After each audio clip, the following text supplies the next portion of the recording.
अच्छा, तो वो याद है आप लोगों को कि हम लोग पढ़ रहे थे कि मैनेजमेंट के 3 लेवल्स होते हैं, स्ट्रेटेजिक, टैक्टिकल और ऑपरेशनल। ठीक है।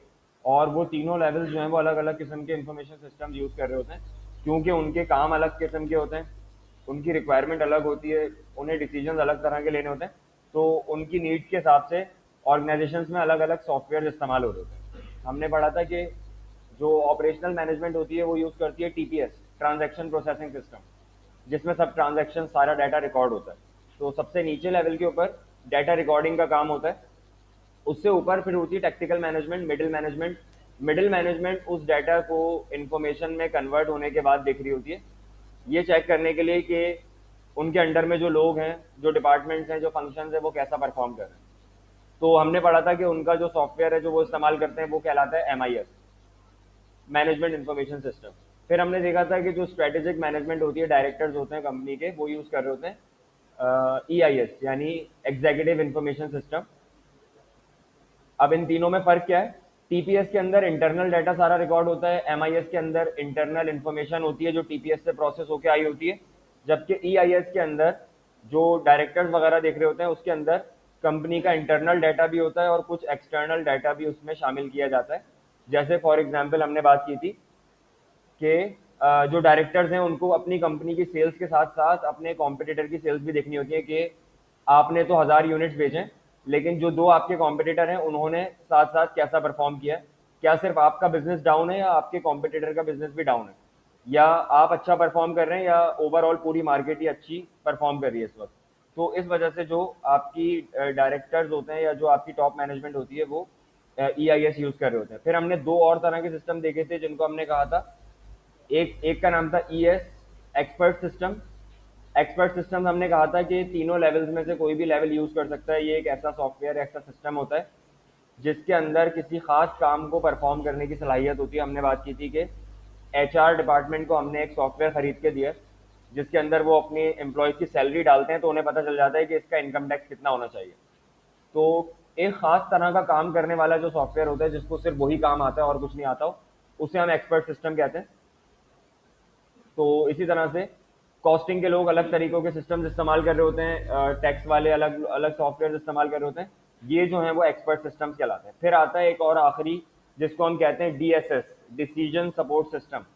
डिसीजन सपोर्ट सिस्टम हम पूरे साल यूज़ नहीं करते, हमें किसी खास डिसीजन को लेने के लिए उसको कभी कभी इस्तेमाल करना पड़ जाता है। जैसे फॉर एग्जांपल आप पाकिस्तान में बिजनेस करते हो, अचानक से आपको एक्सपेंशन के लिए आप सोचते हो कि मैं यूरोप और US की मार्केट एक्सप्लोर करता हूँ। तो आप एक एक्सटर्नल कंपनी से या इंटरनली खुद एक सॉफ्टवेयर बनाते हो जिसके अंदर आप सारी की सारी प्रोबेबिलिटीज, पॉसिबिलिटीज डाल के ये चेक करना चाह रहे होते हो कि अगर मैं US में बिजनेस खोलूंगा तो मेरा फेलियर का चांस कितना है, मेरी सक्सेस का चांस कितना है। तो अपने रिस्क को मिनिमलाइज करने के लिए, कम से कम करने के लिए आप कोशिश कर रहे होते हो कि सबसे बेहतर डिसीजन लिया जा सके। तो ये सॉफ्टवेयर जो है वो DSS कहलाते हैं।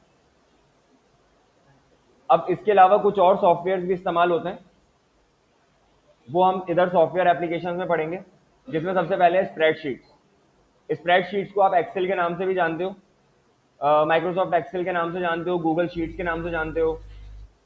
जितने भी इस तरह के सॉफ्टवेयर हैं जो कि रोज एंड कॉलम्स में डिवाइडेड होते हैं और उसके अंदर मल्टीपल शीट्स, मल्टीपल सेल्स होते हैं, ये तमाम के तमाम जो है वो स्प्रेडशीट्स कहलाते हैं। डेफिनेशन को मार्क कर लेना, ये आती रहती है पेपर में। तीनों सॉफ्टवेयर एप्लीकेशंस और TPS, MIS, EIS, इन सबकी डेफिनेशंस, इन सबके कंपैरिजन पेपर में आते रहते हैं, तो आपको पता होने चाहिए। ठीक है, हाईलाइट कर लो अपने पास। अच्छा, स्प्रेडशीट की डेफिनेशन बुक के हिसाब से क्या है कि spreadsheets are design to analyse data and sort list of items, not for long term storage of raw data.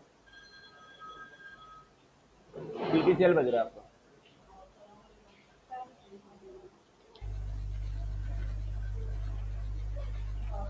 PTCL की रिंग कौन?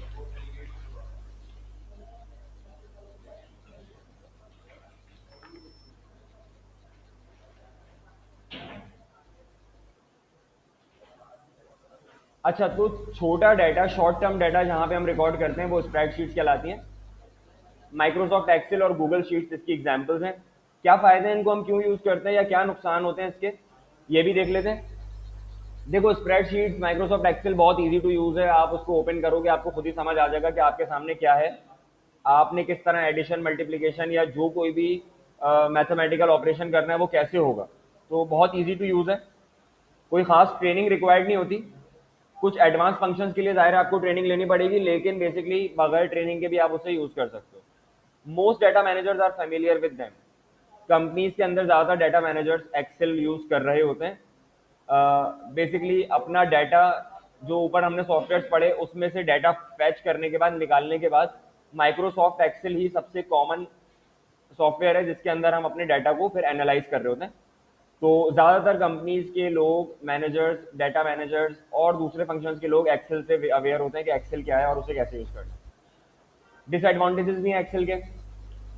डिसएडवांटेजेस ये हैं, अगर आप लोगों ने एक्सेल का भी यूज किया हो तो आपको पता होगा कि एक्सेल की एक फाइल को अगर आपको उस जैसी एक और दूसरी फाइल बनानी है तो बार बार उसे कॉपी और पेस्ट करना पड़ेगा मल्टीपल फाइल्स के अंदर। तो डाटा के जो एक्सेल है उसके अंदर इतनी सारे फंक्शनैलिटीज अभी तक नहीं है कि आपके लिए ज़िंदगी थोड़ी आसान हो, बल्कि अक्सर आपको जो है वो सेम डाटा को बार बार न्यू शीट्स में कॉपी और पेस्ट करते रहना पड़ता है। बेस डाटा को, बेसिकली जो मेन डाटा होता है उसको, बाकी चीज़ें तो आप फॉर्मूलाज से उठा सकते हो, लेकिन मेन डाटा आपको दोबारा से उठाना पड़ता है या किसी को देने के लिए फिर आपको ये सब चीज़ें करनी पड़ती हैं। अभी हम आगे देखेंगे दूसरे सॉफ्टवेयर जो कि कोडिंग से चल रहे होते हैं, उसके अंदर आपको कॉपी पेस्ट नहीं करना पड़ता, बल्कि आप अपने डाटा को एक दफ़ा बना के सेव कर लेते हो और फिर हर फाइल के अंदर उसको फैच कर लेते हो या दोबारा से रिकॉल कर लेते हो, कोई मुश्किल नहीं होती। अच्छा, एक्सेल का मसला ये है, एक्सेल के अंदर आप एरर बहुत आसानी से तलाश नहीं कर सकते, आपको पूरे डाटा को देखना पड़ता है कि एरर कहाँ पर है। ऑल्दो ये बात टोटली 100% सही नहीं है, तकरीबन ज़्यादातर एरर्स एक्सेल पे फार्मूलाज से निकाले जा सकते हैं, डुप्लीकेशन के एरर, कैलकुलेशन के एरर, फार्मूलाज के एरर मिल जाते हैं, लेकिन फिर भी जो दूसरे अवेलेबल सॉफ्टवेयर हैं उनके मुकाबले एक्सेल के अंदर एरर ढूंढना थोड़ा सा मुश्किल है। एक्सेल के अंदर सॉर्टिंग और क्यूरी करने की एबिलिटीज थोड़ी सी कम है बाकी सॉफ्टवेयर के मुकाबले में, और इसी तरह से there can be sharing violation among users wishing to view और change data at the same time. इसका मतलब ये है कि एक्सेल के अंदर एक फाइल अगर आपके पास मौजूद है और आप वो किसी और को सेंड कर देते हो, तो अगर आप अपनी फाइल में चेंजेस करोगे तो उस बंदे के पास जो फाइल गई हुई है उसके अंदर वो चेंजेस इंप्लीमेंट नहीं हो रहे होंगे, तो आपके पास जो फाइल है सिर्फ उसी में चेंजेस आएंगे। तो आपको बार बार, हर बार जब भी फाइल में चेंजेस करोगे आप, तो आपको उस यूजर को दोबारा भेजनी पड़ेगी वो फाइल, हर बार चेंज करके सेव करके। अच्छा, इसका ऑल्टरनेट हल है गूगल शीट्स। वहां पे ये होता है कि जब भी आप चेंज करोगे तो दूसरे बंदे के पास भी वो चेंज हो जाएगा, लेकिन ट्रेडिशनली ऐसा नहीं होता था। स्प्रेडशीट्स के अंदर आपको बार बार चेंजेस करके हर यूजर के साथ फाइल शेयर करनी पड़ती थी। There are often restricted to a finite number of records. Excel के अंदर आपने देखा होगा सेल्स की एक लिमिट है, अनलिमिटेड सेल्स नहीं है। कितने सेल्स हैं एक्सेल में? नहीं नहीं, कुछ लाख हैं। और इसी तरह जो अल्फाबेटिकल कॉलम्स हैं वो भी उनके केस में भी यही है कि वो भी लिमिटेड है। आगे हम जो दूसरे सॉफ्टवेयर पढ़ेंगे उसके अंदर डाटा स्टोर करने की कोई लिमिट नहीं है, अनलिमिटेड आप डाटा उसमें रिकॉर्ड कर सकते हो। वो सबके सब जो है वो ऑनलाइन होते हैं, तो उसके अंदर इतनी कोई रिस्ट्रिक्शन नहीं है कि आप कितना डाटा रिकॉर्ड कर सकते हो। एक्सेल की रिस्ट्रिक्शन ये है कि एक हद तक रिकॉर्ड कर सकते हो डाटा। आपकी एक शॉप है, आप अपनी सेल्स रिकॉर्ड कर सकते हो, फैक्ट्री जाते हो वहां की सेल्स थोड़े टाइम तक कर पाओगे, लेकिन जब आपका बिजनेस ग्लोबल लेवल पे चला जाएगा तो एक्सेल या स्प्रेडशीट्स आपके लिए बेकार हो जाएंगी, आपके काम की नहीं रहेंगी। वो फाइल्स बहुत हैवी हो जाएंगी और उनका इस्तेमाल आपके लिए तकरीबन जो है वो ना होने के बराबर हो जाएगा। तो फिर हम कहाँ जाएंगे, किस सॉफ्टवेयर की तरफ जाएंगे? फिर आते हैं डेटाबेसेस। डेटाबेसेस क्या होते हैं? डेटाबेसेस भी जो हैं वो इसी तरह के प्रोग्राम्स और इसी तरह के सॉफ्टवेयर होते हैं जो कि जहाँ पे हम अपना रॉ डाटा स्टोर करते हैं, सेव करते हैं। इसकी भी बहुत सारी एग्जांपल्स हैं डेटाबेसेस की, जैसे एसक्यूएल है और दूसरे पाइथन के डेटाबेसेस होते हैं। ये स्पेसिफिक लोग यूज़ कर रहे होते हैं क्योंकि इसके अंदर बहुत ज़्यादा ख़ास ट्रेनिंग रिक्वायर्ड होती है, तो हर बंदा इसको यूज़ नहीं कर रहा होता डेटाबेसेस को, लेकिन डेटा रिकॉर्ड करने के लिए ये एक बेहतर ऑप्शन है स्प्रेडशीट के मुकाबले में, क्योंकि यहाँ पे हम ज़्यादा डाटा रिकॉर्ड कर सकते हैं डेटाबेसेस के अंदर। फॉर एग्जाम्पल इसके फ़ायदे क्या हैं? The most important benefit gained by using a database is the ease of reporting and sharing data. Databases के अंदर आप इजीली डाटा स्टोर कर सकते हो और शेयर कर सकते हो पूरी कंपनी के साथ, अपनी पूरी मिसाल के तौर पे कराची से बैठ के लाहौर के साथ और दूसरे लोगों के साथ रियल टाइम में आप अपना सारा डाटा, सारे चेंजेस शेयर कर सकते हो। Databases require little or no duplication of data between information tables. Databases में स्प्रेडशीट से अपोजिट है थोड़े से। इसमें क्या होता है, आपको डाटा को बार बार डुप्लीकेशन नहीं करनी पड़ती, कॉपी और पेस्ट नहीं करना पड़ता, बल्कि आपका जो बेस डेटा होता है, ओरिजिनल डाटा होता है, वो मौजूद रहता है, सेव रहता है हर बार जब भी आप नई चीज रिकॉर्ड करते हो तब भी, और कोई नई क्यूरी रन करते हो उस वक्त भी।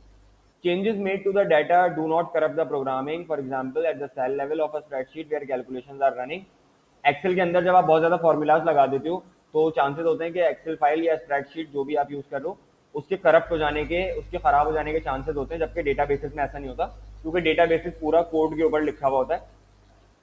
Databases offer better security to restrict users from accessing privileged information. Databases के अंदर इंफॉर्मेशन जो है वो सिक्योर होती है, सेफ रहती है। स्प्रेडशीट के अंदर क्या होता है कि आपके कंप्यूटर में से किसी और ने अगर आपकी एक्सेल फाइल निकाल ली तो अपने कंप्यूटर में जाके उसको खोल सकता है। डेटाबेसेस के साथ ऐसा नहीं है। डेटाबेसेस के लिए आपको अपना यूजर पासवर्ड, ये सारी चीजें एंटर करनी पड़ती हैं। एक्सेल के अंदर भी आप पासवर्ड प्रोटेक्ट कर सकते हो, लेकिन वो एक लंबा प्रोसेस हो जाएगा क्योंकि पूरी कंपनी ने उसको यूज करना होता है।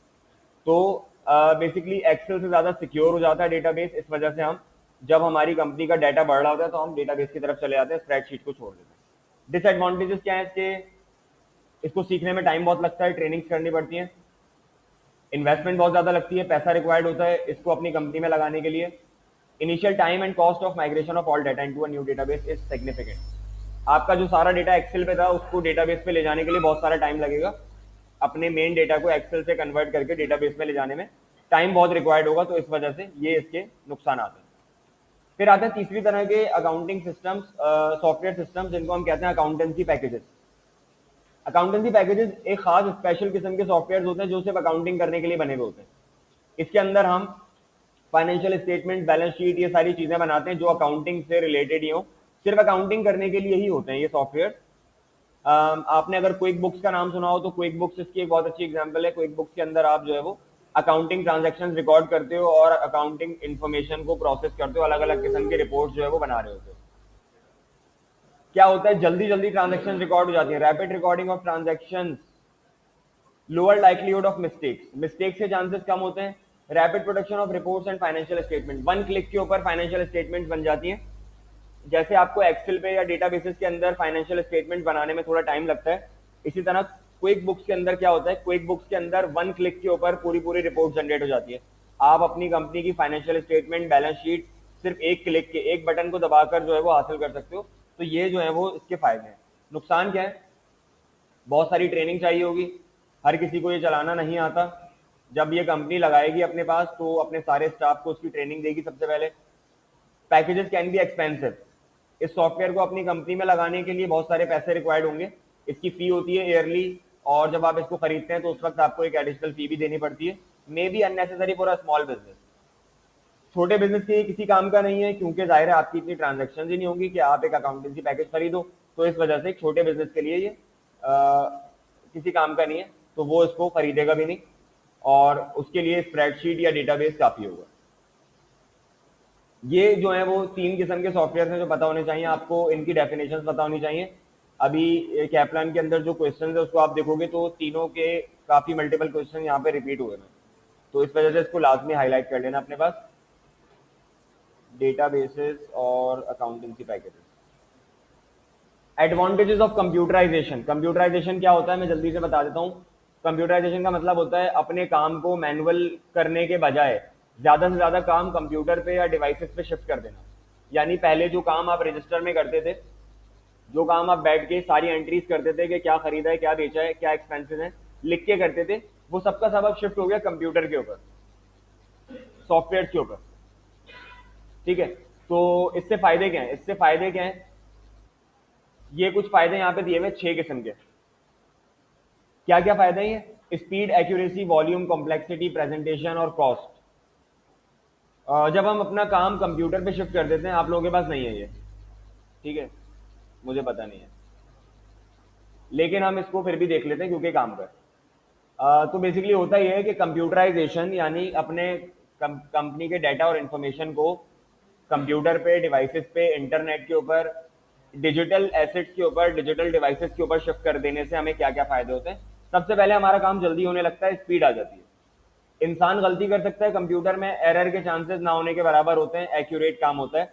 वॉल्यूम, इंसान की एक लिमिट है, वो एक खास हद तक ट्रांजैक्शन रिकॉर्ड कर सकता है, प्रोसेस कर सकता है। कंप्यूटर की ऐसी कोई खास लिमिट नहीं है, कंप्यूटर बहुत बल्क वॉल्यूम में बहुत ज्यादा ट्रांजैक्शन को भी रिकॉर्ड कर सकता है। कॉम्प्लेक्सिटी, एक नॉर्मल इंसान जो है वो बेसिक मैथमेटिकल प्रॉब्लम्स तो सॉल्व कर सकता है, एडिशन, सब्ट्रैक्शन, मल्टीप्लिकेशन, डिवीजन, ये तो आप बैठे बैठे अपने दिमाग से सॉल्व कर सकते हो। लेकिन कुछ कॉम्प्लेक्स मैथमेटिकल ऑपरेशन ऐसे होते हैं जिसके लिए आपको कैलकुलेटर या कंप्यूटर रिक्वायर्ड होता है, तो कंप्यूटराइजेशन हमारा इस काम को आसान कर देती है। कॉस्ट इफेक्टिव होता है, इंसान को तनख्वाह भी देनी होती है, बोनस भी मांगता है, छुट्टियां भी मांगता है, ठीक है, सारे मसले होते हैं उसके। कंप्यूटर के साथ ये मसला नहीं होता। कंप्यूटर को आप एक दफा खरीद लेते हो तो फिर वो आपके पास चलता रहता है जब तक वो चल रहा है। प्रेजेंटेशन, कंप्यूटर के अंदर रिकॉर्ड किया हुआ डाटा जो है वो प्रेजेंटेबल होता है, अच्छी तरह से प्रेजेंट करने के काबिल होता है। बहुत अलग अलग किस्म के ग्राफ्स हम उसमें बना सकते हैं, डाटा को डिफरेंट तरीकों से रिप्रेजेंट कर सकते हैं। तो ये सारे फायदे होते हैं कंप्यूटराइजेशन के। फिर देखें क्लाउड कंप्यूटिंग। क्लाउड कंप्यूटिंग क्या होता है? एक तो चीज होती है कि आपका सारा डाटा आपकी डिवाइस में सेव है, या आप अपना सारा डाटा अपनी डिवाइस में, कंप्यूटर में, मोबाइल में, लैपटॉप में कहीं रिकॉर्ड कर रहे हो। हाँ, ये है आप लोगों के पास, ठीक है। दूसरी चीज होती है क्लाउड कंप्यूटिंग, यानी कि आप अपने फिजिकल कंप्यूटर की जगह अपना डाटा किसी क्लाउड में स्टोर कर देते हो। क्लाउड से मुराद है एक ऐसी जगह जो आपके पास मौजूद नहीं है, जहां पे आप बैठे हो वहां नहीं है, किसी दूसरे शहर, किसी दूसरे मुल्क में आपका डाटा वहां पे सेफली, सिक्योरली वहां पे सेव हुआ हुआ है। जब भी आप चाहोगे वहां से उसको डाउनलोड कर सकते हो, एक्सेस कर सकते हो, देख सकते हो। इसकी बहुत अच्छी एग्जाम्पल है, जैसे आपके मोबाइल में होता है गूगल फोटोज, गूगल ड्राइव, तो ये चीजें बहुत अच्छी एग्जाम्पल है क्लाउड कंप्यूटिंग की, कि आपका डाटा आपकी फिजिकल स्टोरेज की जगह एक डिजिटल स्टोरेज में सेव हुआ हो, ताकि अगर आपकी डिवाइस खो जाए, गुम हो जाए, चोरी हो जाए, खराब हो जाए, तो आप अपने डाटा को दोबारा से फैच कर सको, डाउनलोड कर सको। तो ये जो है वो क्लाउड कंप्यूटिंग ने हमारे लिए आसानी की है। अच्छा, हमारे जो अकाउंटिंग सॉफ्टवेयर होते हैं ये भी तकरीबन सारे क्लाउड स्टोरेज के ऊपर ही सेव होते हैं। जैसे for example quick books example है, क्विक बुक्स ऑनलाइन है। आप क्या करते हो, अपना सारा डाटा उसमें सेव करते हो, और कराची के अंदर बैठ के एक बंदा रिकॉर्ड कर रहा है तो दूसरा बंदा लाहौर से बैठ के उसको एक्सेस कर सकता है, उसको, अगर उसके पास उसका आईडी और पासवर्ड मौजूद है तो क्लाउड कंप्यूटिंग जो है वो हमारे लिए ये चीज़ें ईजी कर देती है, हमारे डाटा को सेफ एंड सिक्योर बना देती है। हमारा डाटा दुनिया भर में कहीं से भी बैठ के एक्सेसिबल हो सकता है, और आप जो है वो अपनी डिवाइस को खो देने की सूरत में भी अपने डाटा को दोबारा से रिस्टोर कर सकते हो। तो ये जो है वो क्लाउड कंप्यूटिंग के फायदे हैं। यही फायदे यहाँ दोबारा रिपीट हुए हैं, जरा जल्दी से रिकॉल कर लेते हैं। वही सेम बातें जो भी मैंने की हैं। स्टोर एंड शेयर डाटा, ये बात हो गई कि डाटा स्टोर और शेयर कर सकते हो आप। आपकी डिवाइस में अगर डाटा स्टोर है तो उसको शेयर करने के चांसेस और ऑप्शन बहुत कम है, लेकिन वही चीज अगर गूगल ड्राइव पर है तो एक लिंक से वो दुनिया में किसी भी इंसान को शेयर की जा सकती है, और आप इस एक्सेस को कंट्रोल भी कर सकते हो कि वो क्या क्या उस डाटा के साथ कर सकता है। मिसाल के तौर पे, क्या वो उसे सिर्फ देख सकता है, क्या वो उसे सिर्फ एडिट भी कर सकता है, और क्या वो उसमें कोई चेंजेस भी कर सकता है। तो आप अगर किसी को अपना क्लाउड का स्टोरेज का एक्सेस दे रहे हो तो आपके पास बहुत सारे कंट्रोल होते हैं कि आप इसको किस तरह से शेयर करना चाहते हो। ऑन डिमांड सेल्फ सर्विस, किसी भी वक्त आप अपनी क्लाउड की स्टोरेज बढ़ा सकते हो, कम कर सकते हो, चेंजेस कर सकते हो उसके अंदर। फॉर एग्जांपल, आपको अगर गूगल ड्राइव के अंदर 10 जीबी डाटा मिला हुआ है, आपको कम पड़ता है, आप 20 जीबी का भी ले सकते हो कभी भी, जब आपका दिल चाहे। इसी तरह फ्लेक्सिबिलिटी, फ्लेक्सिबिलिटी का मतलब ये है कि अगर आपके पास इंटरनेट का एक्सेस है तो कभी भी आप उस डाटा को देख सकते हो जो भी आपने अपना क्लाउड पे सेव किया हुआ है। तो फ्लेक्सिबल है, कहीं से भी बैठ के देख सकते हो, जरूरी नहीं आपको ऑफिस जाना पड़े। अगर आपकी सारी फाइल्स ऑफिस के कंप्यूटर में, तो क्या होगा, आपको ऑफिस जाना जरूरी है। लेकिन अगर वही चीजें ड्राइव पे या किसी क्लाउड पे सेव है तो आप इसको घर से बैठ के भी कर सकते हो एक्सेस, और किसी और जगह से भी एक्सेस कर सकते हो। तो आपके लिए जो है वो फ्लेक्सिबल हो जाता है क्लाउड कंप्यूटिंग। कोलैबोरेशन का मतलब ये है कि आप मल्टीपल लोगों के साथ इसको शेयर कर सकते हो, आप भी एडिट कर सकते हो, वो भी एडिट कर सकते हैं, और ये मल्टीपल एडिशन जो जो लोग कर रहे हैं तो सबको वो चेंजेस नजर आ रहे होंगे।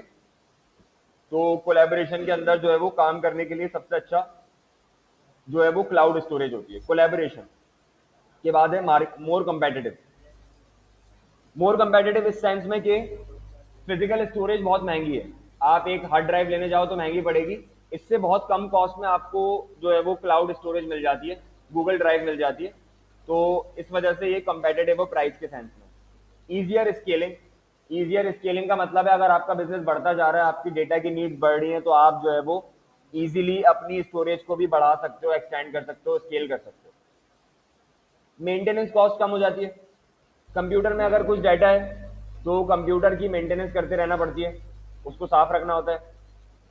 आपने देखना होता है कि कंप्यूटर के ये चांसेस तो नहीं है कि ये खराब हो जाए या कोई और मसले मसाइल हो जाए इसके साथ, लेकिन जब आप अपना डाटा सारा क्लाउड में कर देते हो तो फिर आपके पास से ये जिम्मेदारी खत्म हो जाती है कि आपने अब उस डिवाइस को जो है वो संभालना है या उसकी मेंटेनेंस करनी है। बैकअप्स, आपका डाटा बैकअप हुआ है बेसिकली अगर क्लाउड में है तो। बैकअप का मतलब होता है कि ऐसी सूरत में जब आप अपना मेन डेटा लॉस कर दोगे तो आपके पास ये बैकअप सिचुएशन अवेलेबल होगी कि आप वहां से दोबारा रिस्टोर कर लो। डिजास्टर रिकवरी, क्लाउड से आपका डाटा जो है वो किसी भी डिजास्टर की सूरत में, आपके ऑफिस में आग लग जाती है, आपका कंप्यूटर खराब हो जाता है या कोई भी इस तरह की सिचुएशन हो जाती है, तो आप इजीली अपने डाटा को रिकवर करके एक्सेस कर सकते हो। और बेटर सिक्योरिटी, जाहिर है इतनी बड़ी बड़ी कंपनीज हैं जो आपको क्लाउड स्टोरेज दे रही हैं, तो जाहिर है उनके पास जो स्टोरेज है वो सिक्योर होगी, सिक्योरिटी होगी बहुत हाई वहां पे। तो आपका डाटा चोरी होने का, गुम हो जाने का, उसका मिसयूज होने का चांसेस जो है वो बहुत कम हो जाता है। तो एक अच्छी सिक्योरिटी आपको मिल जाती है जब आप क्लाउड स्टोरेज ले रहे हो। फिर आती है एआई, आर्टिफिशियल इंटेलिजेंस। एआई और मशीन लर्निंग, ये पढ़ा था ना हमने पहले। चलो मैं इसको ऐसे रिकॉल करता हूँ, मशीन लर्निंग बाद में लिखा हुआ है, एआई पहले लिखा हुआ है। हम मशीन लर्निंग को पहले पढ़ते हैं क्योंकि एआई मशीन लर्निंग से कनेक्टेड है। सो मशीन लर्निंग का मतलब है किसी भी कंप्यूटर, किसी भी डिवाइस के पास ये कैपेबिलिटी हो कि वो खुद से कुछ सीख सके नया।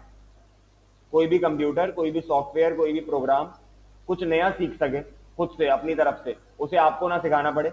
यानी आप उसके अंदर कोडिंग करके उसको कुछ नया ना सिखाओ, बल्कि वो खुद से सीख ले।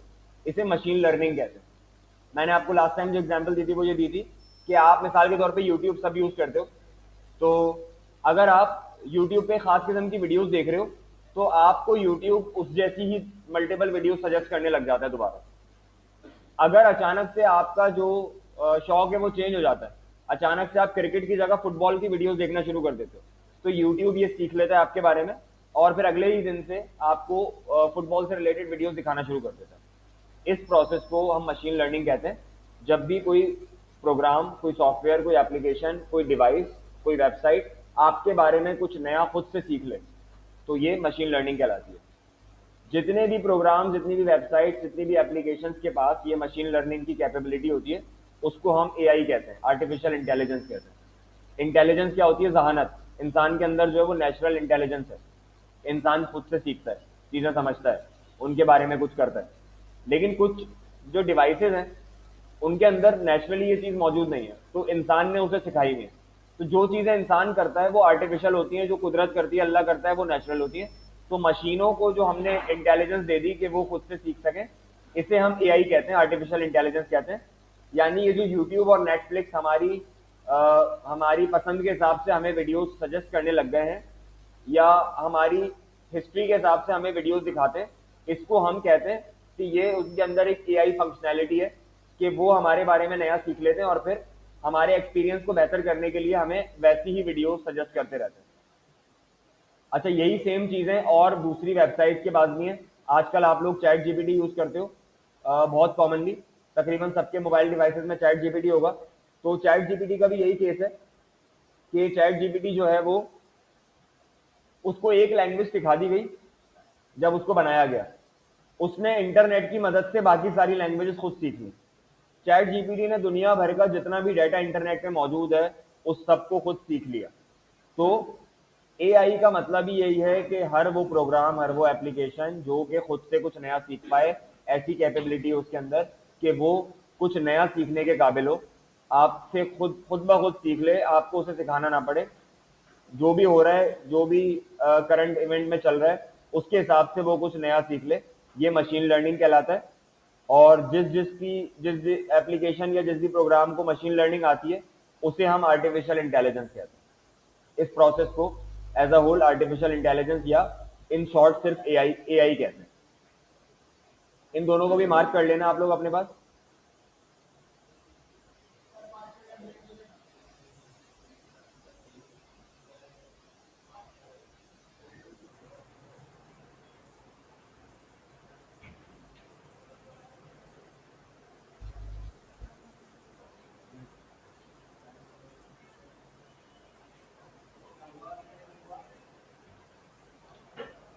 अच्छा, फिर आता है बिग डाटा। डाटा के साथ अगर बिग का लफ्ज लगा दें तो क्या मतलब है, या बिग डाटा कब हो जाएगा, हमारा डाटा कब ऐसा इतना हो जाएगा कि हम उसे बिग डाटा कह सकें, ये कैसे पता चलेगा। तो बिग डाटा बेसिकली तीन चीज़ों को मिला के बनता है। अगर आपके डाटा में तीन चीज़ें हैं तो आप अपने डाटा को बिग डाटा कह सकते हो। फॉर एग्जाम्पल, क्या तीन चीज़ें, वॉल्यूम, वॉल्यूम से मुराद है कि आपका डाटा बहुत ज़्यादा क्वांटिटी में हो, बहुत ज़्यादा बड़ा डाटा हो। तो इसका मतलब है कि आपके पास बहुत सारा डाटा हो गया है जो कि अब बिग डाटा के अंदर फॉल करने लगे, अब आप उसको बिग डाटा कह सकते हैं। अच्छा, वॉल्यूम के बाद दूसरी चीज़ आपके डाटा में जो होना ज़रूरी है बिग डाटा कहलाने के लिए, उसको हम कहते हैं वैरायटी। वॉल्यूम हो गया कि डाटा बहुत सारा हो, और दूसरी बात हो गई वैरायटी। वैरायटी का मतलब है कि बहुत सारी अलग अलग मल्टीपल सोर्सेज से जमा किया हुआ डाटा हो, तो इसको हम कहते हैं वैरायटी। अलग अलग वैरायटी ऑफ ऑप्शन से आया हुआ, वैरायटी ऑफ सोर्सेज से आया हुआ डाटा हो। और तीसरी चीज़ जो होती है उसको हम कहते हैं वेलोसिटी। वेलोसिटी का मतलब ये है कि बहुत ज़्यादा जल्दी जल्दी चेंज हो रहा हो, उसमें मल्टीपल चेंजेस होते रहते हों, और बहुत फ्रीक्वेंटली वो डाटा चेंज होता हो, तो उसको इस डाटा की क्वालिटी को हम वेलोसिटी कहते हैं। इसकी एग्जांपल ऐसे ले लें, लेट्स से फेसबुक का डाटा या यूट्यूब का डाटा, क्योंकि वो बहुत सारे यूजर्स यूज करते हैं तो उनके पास बहुत सारा डाटा होगा। प्लस फेसबुक पे हर मिनट हजारों न्यू कंटेंट पोस्ट किया जाता है, और यूट्यूब का भी यही सेम केस है। तो इसका मतलब है कि वॉल्यूम वहाँ पे आ गया और वेलोसिटी भी आ गई। वेलोसिटी ऐसे कि वो डाटा बार बार चेंज हो रहा है, उस एक पोस्ट के ऊपर, उस एक वीडियो के ऊपर नए नए लाइक्स और कमेंट्स आते जा रहे हैं, हर मिनट आते जा रहे हैं।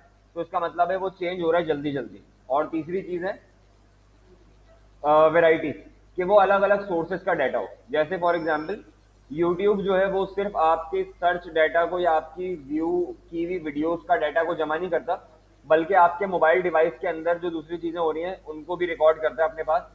फॉर एग्जाम्पल, आप और दूसरी वेबसाइट पे क्या सर्च करते हो, या आप अपने मोबाइल के कीबोर्ड पे क्या टाइप करते हो, तो यूट्यूब क्या करता है, इसकी मदद से आपको नए नए एड्स दिखाता है जो आपको पसंद हो उस हवाले से। फॉर एग्जाम्पल, आप अभी दराज पे जाएं और वहां पे पर्स या बैग सर्च करें, तो क्या होगा, आपको गूगल और यूट्यूब पे और फेसबुक पे उसी के एड्स आना दिखना शुरू हो जाएंगे। इसी तरह से आप शूज अगर सर्च करते हैं गूगल पे, तो गूगल पे तो आपको शूज का एड दिखे, ये तो बहुत नॉर्मल बात है। लेकिन जब आप यूट्यूब और फेसबुक पे भी जाओगे तो वहां पर भी आपको शूज के एड दिख रहे होंगे। तो क्या होता है, ये जो एप्लीकेशन होती है ये आपका एक्सटर्नल डाटा भी जमा करती है, यानी यूट्यूब जो है वो सिर्फ यूट्यूब के ऊपर आपका सर्च किया हुआ डाटा नहीं, बल्कि आपकी मोबाइल डिवाइस से जितनी भी चीजें हो रही हैं उन सबको रिकॉर्ड करती है। तो ये तीनों चीजें यूट्यूब के डाटा में हो गई। यूट्यूब का डाटा बहुत हाई वॉल्यूम में भी है, सबसे पहले वॉल्यूम आ गया। नेक्स्ट पेज पे लिखा हुआ है फीचर्स ऑफ बिग डाटा। सबसे पहली चीज हो गई वॉल्यूम, बहुत सारा डाटा है। दूसरी चीज हो गई वैरायटी, अलग अलग जगहों से ले लेते हैं वो इस डाटा को। और तीसरी चीज हो गई वेलोसिटी। वेलोसिटी का मतलब है कि वो बहुत जल्दी जल्दी चेंज होता रहता है, उसके अंदर चेंजेस आते रहते हैं, आपकी पसंद नापसंद चेंज होती रहती है। आप डेली बेसिस पे अलग अलग वीडियोस देख रहे होते हो, अलग अलग पोस्ट को लाइक कर रहे होते हो, कमेंट कर रहे होते हो, तो इनका डाटा बार बार चेंज हो रहा होता है, वेलोसिटी होती है इसके अंदर। तो ये तीन चीजें अगर किसी डाटा में पाई जा रही हो तो हम उसको बिग डाटा कहते हैं। एग्जाम्पल हमने देख ली कि फेसबुक एंड यूट्यूब जो है वो इसकी एग्जाम्पल्स है। फायदे क्या है इसके बिग डाटा के, आपके बिजनेस को इनोवेट करने में, एक्सपैंड होने में, ग्रो होने में आसानी होती है। जब आपके पास अपने कस्टमर्स का इतना सारा डाटा होता है, आप अपने कस्टमर्स को बहुत अच्छी तरह जानते होते हो, तो आप जो है वो उनको ज़्यादा अच्छी तरह से खुश कर सकते हो, या उनके बारे में, उनके सेटिस्फेक्शन के हवाले से डिसीजन ले सकते हो। फॉर एग्जाम्पल, आप दिन में 6 घंटे फेसबुक पे इसीलिए होते हो क्योंकि फेसबुक को ये बहुत अच्छी तरह पता है कि आपको कौन सी पोस्ट दिखानी है जिसमें आपको इंटरेस्ट होगा, और फेसबुक आपको वही सेम पोस्ट दिखाता रहता है बार बार, इसीलिए आप बार बार जाते हो और घंटों जो है वो फेसबुक पे स्पेंड कर रहे होते हो। तो ये जो है वो इनोवेशन की बात हो गई। कंपेटिटिव एडवांटेज, कंपेटिटिव एडवांटेज का मतलब क्या है, आपके पास इतना सारा डाटा मौजूद है, हो सकता है आपके कॉम्पिटिटर के पास ना हो, जो दूसरी वेबसाइट्स हैं आपके जैसी, वो इतना सारा डाटा अपने पास ना रखती हो। तो इसका मतलब ये हो गया कि आपको अपने कॉम्पिटिटर पे एडवांटेज है कि आपके पास अपने कस्टमर्स का बहुत सारा डाटा है, आप उन्हें बहुत अच्छी तरह जानते हो, लेकिन आपका कॉम्पिटिशन नहीं जानता। प्रोडक्टिविटी, आप फिर फालतू चीजों पे ध्यान देने के बजाय बिल्कुल एग्जैक्ट उन्हीं चीजों पे ध्यान देते हो, फोकस करते हो जो कि आपके कस्टमर्स के, आपके यूजर के इंटरेस्ट की होती है। तो YouTube आपको कभी भी ऐसी वीडियोस रेकमेंड नहीं करता। जब भी आप अपना होम पेज खोलते हो YouTube पे जाके, तो आपको सिर्फ वही वीडियोस नजर आती है वहां पे जो वाकई आप देखना पसंद करोगे या आपने उस जैसी वीडियोस पास में देखी होंगी। तो प्रोडक्टिव हो जाता है आपका टोटल ओवरऑल बिजनेस जब आप अपने कस्टमर्स का इतना सारा डाटा जो है वो अपने पास रखते हो और आपके पास मौजूद होता है। अच्छा, अब हम ये सारी बातें यूट्यूब फेसबुक की बातें जो है वो F1 के पेपर में क्यों कर रहे हैं या ACCA का स्टूडेंट ये क्यों पढ़ रहा है। तो बेसिकली अकाउंटिंग के अंदर या कंपनीज के पास बिग डाटा मौजूद होता है। बहुत बड़ी बड़ी जो कंपनीज होती हैं उनके पास, फॉर एग्जांपल मैं अगर कहूँ पाकिस्तान के अंदर नादरा के पास, एक एग्जांपल है नादरा। नादरा के पास बहुत सारा डाटा मौजूद होगा पूरे मुल्क में पाकिस्तान के तमाम सिटीजन के बारे में, और वो बहुत फ्रीक्वेंटली चेंज भी हो रहा होगा। अचानक जो है वो किसी की शादी हो जाएगी, अचानक कोई इंसान गुजर जाएगा दुनिया से, ठीक है, अचानक जो है वो किसी का NIC एक्सपायर हो जाएगा, कोई रिन्यू कर लेगा, तो बहुत फ्रीक्वेंटली चेंज भी हो रहा होगा। तो अगर आप ऐसी कंपनी में काम कर रहे हो जहां पे बिग डाटा मौजूद है, बहुत सारा डाटा मौजूद है, तो आपको पता होना जरूरी है कि इस डाटा के फायदे क्या हैं या ये हम इसको क्यों इस्तेमाल कर रहे हैं, हम इतना सारा डाटा रख क्यों रहे हैं अपने पास। अकाउंटिंग के अंदर अगर हम बात करें तो बिग डाटा से ये आसानी हो जाती है कि आप बेहतर तरीके से डिसीजन ले पाते हो। अगर आपके पास पहले थोड़ा डाटा होता था तो आपके डिसीजन के अंदर रिस्क बहुत ज्यादा होता था कि आप फेल भी हो सकते हो, आप लॉस में भी जा सकते हो। लेकिन जब आप इतने सारे डाटा को देखते हो, इतने सारी पॉसिबिलिटीज और प्रोबेबिलिटीज चेक कर लेते हो, तो चांसेस होते हैं कि अब आप गलती शायद ना करो, गलती के चांसेस कम हो जाते हैं और आपकी सक्सेस के चांसेस थोड़े से बढ़ जाते हैं जब आप इतना ज्यादा इस चीज को इंश्योर कर लेते हो। फिर आती है ब्लॉकचेन टेक्नोलॉजी। ब्लॉकचेन क्या होती है? ब्लॉकचेन बेसिकली मॉडर्न दौर के अंदर एक अलग किस्म की टेक्नोलॉजी है जहां पे हम डाटा को रिकॉर्ड करते हैं। ब्लॉकचेन में क्या होता है? बेसिकली ब्लॉकचेन के अंदर आपका डाटा एक ब्लॉक के अंदर जाके स्टोर हो जाता है और वो फिर सारी दुनिया से कहीं से भी बैठ के कोई भी उसको देख सकता है। ब्लॉकचेन के अंदर डाटा बहुत सिक्योर होता है। आज करंट दौर के अंदर ज्यादातर जो क्रिप्टो करेंसीज हैं वो सबकी सब ब्लॉकचेन पे बनाई गई हैं। इसी वजह से उन करेंसीज का जो है वो चोरी होना, खो जाने का चांसेस बहुत कम होते हैं, क्योंकि वो जो है वो एक ब्लॉक में एक जगह पे, खास जगह पे सेव हो जाती है और फिर उसको हर कोई एक्सेस नहीं कर सकता, मतलब हर कोई उसे चेंज नहीं कर सकता। तो ये जो है वो ब्लॉकचेन कहलाती है। हमारे सिलेबस से लिहाज से ये बहुत इंपॉर्टेंट नहीं है, तो हम इसको फिलहाल स्किप कर देते हैं। अकाउंटिंग के अंदर ब्लॉकचेन का क्या फायदा है? अभी तक करंटली ब्लॉकचेन अकाउंटिंग के अंदर तो नहीं आई है, लेकिन जितना ज्यादा फायदा ब्लॉकचेन का नजर आ रहा है, तो हो सकता है आगे फ्यूचर में ब्लॉकचेन जो है वो अकाउंटिंग के अंदर भी इंप्लीमेंट हो जाए और हम इसको तकरीबन सारी रिपोर्ट्स और डाटा के अंदर देख रहे हो कि हमारी कंपनी की फाइनेंशियल स्टेटमेंट जो है वो ऑनलाइन ब्लॉक्स के अंदर सेव हो रही हो, ताकि तमाम शेयर होल्डर, तमाम कस्टमर जो है वो उसको वहां पे देख पा रहे हो। और फिर आखिरी जो टॉपिक है इस चैप्टर का वो है साइबर सिक्योरिटी। साइबर सिक्योरिटी से मुराद ये है कि क्योंकि अभी हमने इस चैप्टर पे देखा कि तमाम चीजें इंटरनेट पे चले गई हैं, तमाम डाटा ऑनलाइन वेबसाइट पे सेव हो रहा है, तो वो डाटा जो ऑनलाइन सेव हुआ है वो कितना सेफ है? क्या कोई वायरस उसको खराब कर सकता है? क्या कोई ऐसा इंसान जिसने हमारा डाटा चुरा के कोई फायदा उठा लेना है वो उसको चुरा सकता है? तो इस सब चीजों को हम साइबर सिक्योरिटी कहते हैं। और इस प्रोसेस को कि कोई हमारे डाटा को अटैक कर दे, इसको हम साइबर अटैक कहते हैं। तो हमें अपने आप को साइबर अटैक से कैसे बचाना है? साइबर सिक्योरिटी के थ्रू बचाना है। साइबर अटैक्स किस किस तरह के होते हैं पहले तो हम ये देख लेते हैं। सबसे पहला साइबर अटैक का टाइप होता है मेलवेयर। मेलवेयर जो है वो दो लफ्जों को मिला के बना है। वो दो लफ्ज कौन कौन से हैं? मेलिशियस और सॉफ्टवेयर। मेलिशियस सॉफ्टवेयर को मिला के बना है मेलवेयर। मेलवेयर का मतलब होता है वो खतरनाक सॉफ्टवेयर। पीटीसीएल, पीटीसीएल बंद हो गया। मेलवेयर क्या होता है? ऐसा खतरनाक सॉफ्टवेयर जो आपको नुकसान पहुंचा सके, आपको, आपके कंप्यूटर को, आपके डिवाइस को, आपके डाटा को नुकसान पहुंचा सके, उसे हम मेलवेयर कहते हैं।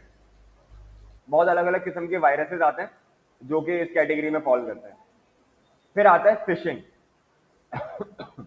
फिशिंग से मुराद है कि कोई ऐसी ईमेल या कोई ऐसा लिंक जिसको आप ओपन करें तो आपका डाटा चोरी हो जाए, करप्ट हो जाए, खराब हो जाए, इस प्रोसेस को, इस तरह के साइबर अटैक को फिशिंग कहते हैं। फिर आता है denial of service attack. Denial of service attack एक ऐसे किस्म का साइबर अटैक होता है जिसके अंदर आप क्या करते हो, बेसिकली कोई कंपनी या कोई इंसान या कोई भी ऐसी पार्टी जो कि ये चाहती है कि आपका बिजनेस सक्सेसफुल ना हो, आपका बिजनेस जो है वो सर्विस प्रोवाइड ना कर सके, तो वो क्या करते हैं, आपकी एप्लीकेशन को, आपकी वेबसाइट को इतना बिजी कर देते हैं कि जो आपका असल कस्टमर है वो आपकी वेबसाइट पे जा ना सके, या जब वो जाए तो आपकी वेबसाइट हैंग हो रही हो या रिस्पॉन्ड ना कर रही हो या अलग मसले के साथ हो रहे हो। तो इसको हम डिनायल ऑफ सर्विस अटैक कहते हैं, यानी एक ऐसा साइबर अटैक जिसकी वजह से आप अपनी सर्विस ना दे पा रहे हो किसी को। वेबसाइट्स और एप्लीकेशन के साथ अक्सर लोग इस तरह के मजाक कर रहे होते हैं, इस तरह की चीजें कर रहे होते हैं, इस तरह के अटैक्स कर रहे होते हैं। ये क्या कहलाते हैं, डिनायल ऑफ सर्विस अटैक। फिर आता है man in the middle attack.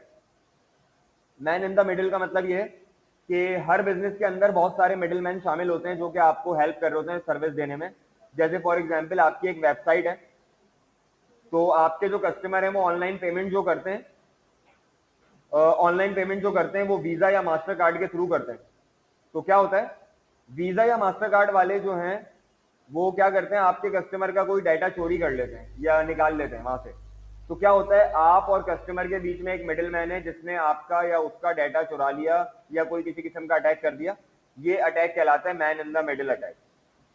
ये टोटल साइबर अटैक और साइबर सिक्योरिटी की पूरा टॉपिक यहाँ तक है और यहाँ पे ये खत्म हो जाता है।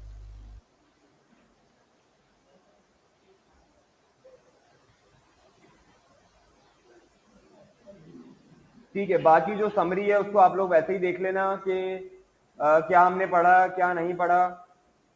जो न्यू करंट सिलेबस है उसके हिसाब से हमने इस पूरे चैप्टर को पढ़ लिया। मजीद इसमें और कुछ भी ऐसा नहीं बचता है।